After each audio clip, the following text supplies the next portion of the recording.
السلام علیکم my dear students of E square school system Urdu کی تیسری جماعت کا اگلا لیکچر لے کر ہم آپ کے سامنے ہیں۔ آپ اپنی بک پر اپنا پہلا لیسن حمد پڑھ چکے ہیں۔ میں نے آپ کو حمد پڑھائی۔ پچھلے لیکچرز میں نے آپ کو الفاظ معنی، سوالوں کے جوابات اور نظم کے مطابق الفاظ لگا کر مصرعے مکمل کرنے کی ایکٹیویٹی کروائی۔ آئے میں آپ کو نظم کے مطابق الفاظ لگا کر مصرعے مکمل کرنے کو دوبارہ دہرا کے دیتی ہوں۔ اگر کوئی ہمیں ابھی سے جوائن کر رہے ہیں تو وہ اس کو اچھے سے دیکھیں۔ سوال نمبر 2، الفاظ لگا کر مصرعے مکمل کریں۔ جلوے تیرے نرالے دنیا بنانے والے۔ نرالے، ہمارے پہلے ڈیش میں ورڈ آئے گا نرالے۔ خالق ہے تو ہمارا، رزاق نام تیرا۔ دوسری ڈیش میں نام آئے گا رزاق۔ عزت کی زندگی دے، احساس بندگی دے۔ تیسرے والے ہمارے ڈیش میں لفظ آئے گا بندگی، احساس بندگی دے۔ سن لے دعا ہماری، بگڑی بنانے والے۔ چوتھے ڈیش میں آئے گا دعا۔ آخری لائن ہے ہم کو معاف کرنا، رحمت لٹانے والے۔ رحمت لٹانے والے۔ پہلے ڈیش میں ورڈ آئے گا نرالے، دوسرے میں آئے گا رزاق، تیسرے میں آئے گا بندگی، چوتھے میں دعا، آخری میں لٹانے۔ اسٹوڈنٹس، مصرعے مکمل کرنے کے بعد اگلے سوال پر آتے ہیں۔ اگلا سوال ہے الفاظ سازی۔ الفاظ سازی میں سوال ہے ان الفاظ پر اعراب لگائیں اور درست تلفظ کے ساتھ پڑھیں۔ اعراب لگانے کی ایکٹیویٹی میں آپ کو میں پہلے بتا دوں، اعراب کا مطلب ہے حرکات، یعنی کہ زیر، زبر اور پیش۔ زیر وہ ورڈ ہوتا ہے جو کسی چیز کو ای کی ساؤنڈ بنانے کے لیے یا یہ کی ساؤنڈ بنانے کے لیے استعمال ہوتا ہے۔ زبر، زبر وہ حرکت ہے جو الف کی ساؤنڈ یعنی الف کی آواز کے لیے، بلند آواز کے لیے پڑھا جاتا ہے، جس کا ساؤنڈ ہوتا ہے آ۔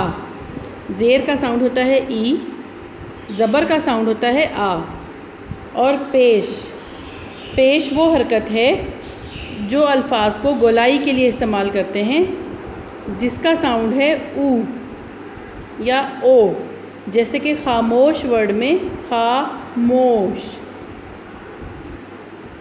لٹانے ورڈ میں لام پیش لو۔ آئے میں آپ کو ورڈز کے ساتھ پڑھاتی ہوں، الفاظ کے ساتھ پڑھاتی ہوں۔ پہلا لفظ ہے نرالے۔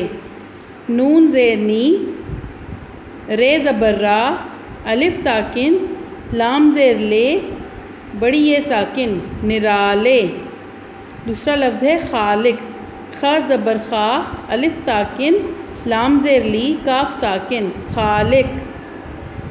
کرم، کاف زبر کا، را زبر را، میم ساکن، کرم۔ لام پیش لو، ٹے زبر ٹا، الف ساکن، لٹا، نون زیر نی، بڑی یہ ساکن، لٹانے۔ غفار، غین زبر غ، فا زبر فا، الف ساکن، رے زبر را۔ یہ یاد رکھیں، شد استعمال کریں گے غفا، اس کو شدید کرنے کے لیے فا کے اوپر شد لگے گی۔ شد کی یہ علامت ہے۔ غفار، نرالے، خالق، کرم، لٹانے، غفار۔ ویڈیو کی مدد سے اسی طرح اپنی بک پر اعراب لگائیں۔ اسٹوڈنٹس، جب آپ اپنے الفاظ پر اعراب لگا لیں گے تو اسے بار بار آپ دہرائیں۔ اگلی ایکٹیویٹی دیکھیں، سوال نمبر 4۔ سوال نمبر 4 یہ ہے کہ ان الفاظ کے حروف الگ الگ کر کے لکھیں۔ آپ نے جوڑ توڑ کی ایکٹیویٹیز پچھلی کلاسوں میں پڑھی ہیں۔ اب آپ 3 کلاس میں ہیں، تیسری جماعت میں ہیں۔ آپ کے جی سے لے کر 1 اور 2 میں بھی الفاظ کے توڑ جوڑ اچھے سے پڑھ چکے ہیں۔ اسی ایکٹیویٹی کو ہم یہاں دہرائیں گے۔ اس سرگرمی میں ہم ایک ہی لفظ کے حروف کو الگ الگ کر کے لکھتے ہیں، جس کو جوڑ اور توڑ کہا جاتا ہے۔ ہم غفور کا توڑ کریں گے۔ غفور کا توڑ کرنے کے لیے غین، فے، واو اور رے، ان کو ہم الگ الگ لکھیں گے۔ غین،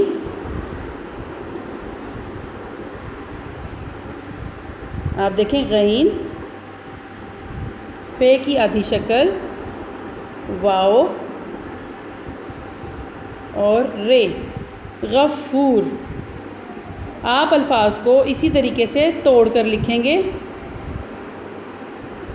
مثال کے طور پر میں آپ کو ایک اور لفظ بتاتی ہوں، بندگی، بے، نون کی آدھی شکل دال، گاف کی آدھی شکل چھوٹی یہ، بندگی۔ ان الفاظ کے حروف کو آپ نے ایسے ہی الگ الگ کر کے لکھنا ہے جیسے میں نے آپ کو ویڈیو میں بتایا۔ میں آپ کو ان کے توڑ بتاتی ہوں، آپ سنتے جائیں اور نوٹ کرتے جائیں۔ رف رجسٹر پر آپ ویڈیو سے دیکھ کر نوٹ کر لیں۔ نوٹ کرنے کے بعد اپنی بک کو سامنے رکھ کر رف رجسٹر کی مدد سے اپنے الفاظ کو توڑ کر کے لکھیں۔ غفور کے توڑ میں نے آپ کو بتائے۔ رحمت کے توڑ لکھیں رے، ہے کی آدھی شکل، میم کی آدھی شکل، سالم تے، رحمت، رحمت۔ سننا کی توڑ لکھیں سین کی آدھی شکل، نون کی آدھی شکل، نون کی آدھی شکل، الف، سین کی آدھی شکل، نون کی آدھی شکل، نون کی آدھی شکل اور الف۔ سننا۔ بندگی کے توڑ میں نے آپ کو بتائے۔ ظلمتوں کے توڑ لکھیں زوئے، لام کی آدھی شکل، میم کی آدھی شکل، تے کی آدھی شکل، واو اور سادہ نون۔